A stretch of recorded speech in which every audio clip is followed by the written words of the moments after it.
Bonjour et bienvenue dans votre premier numéro, les chroniques d'âme colère, le chroniqueur préféré de votre rappeur préféré.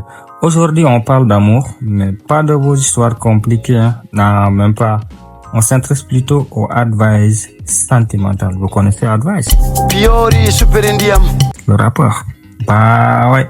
Parce que oui, derrière le rappeur, il y a aussi un artiste qui sait parler au cœur. Voici donc mon top 5 des sons d'amour d'advice. Allez, on commence avec le numéro 5.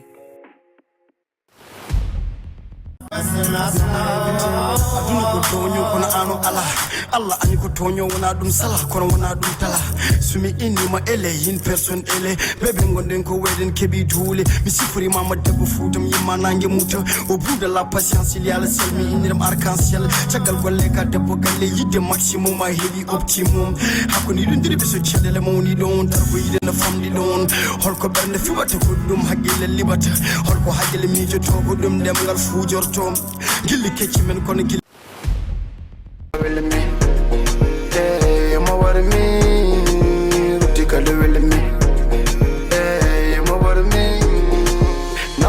say a lot of mercy. Me and no heart at door. God Lord, I eat and me jetty. Killing me softly and a murderer. Murder she were. Murder she were. Murder she were. Murder she were. Now I just say a lot.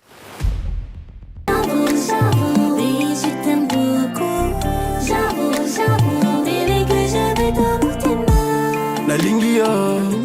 Bede yide man sa nani hayo welti ma gede man an ka to buda pidai dure jida kam fo min bure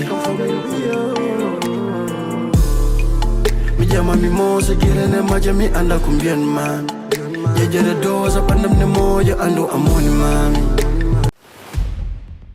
yimbe ne ke kono jida me bi sayidi foko tida oh mine mako winda sa wodi kam bernde faada sami anyade halde mbiya halem ne ɓurti mi wino watara kono hande bernde wurti billinga la funti mi jabi ala jeddi ko welma fo ko ɗum batten halem ko heeti putindami mbeɗa taki dande mayi mbeɗa wonde giɗelam omo ñanti haw yooɗi mbeɗa mantamo kuɗelam omo awƴa mbeɗa awƴa guinde cosan beeli min ko tawɗa nawɗa ɗemgal pular jigi min kongi fone gonde janis mbeɗa yilo jama wallir min kele kange kalis somo jalla mbeɗa salit omo wela pulagam kanko lamɗo faram ɗiniri mo cuɗaram salif settumi kongam dakumayo dakumayo dakumayo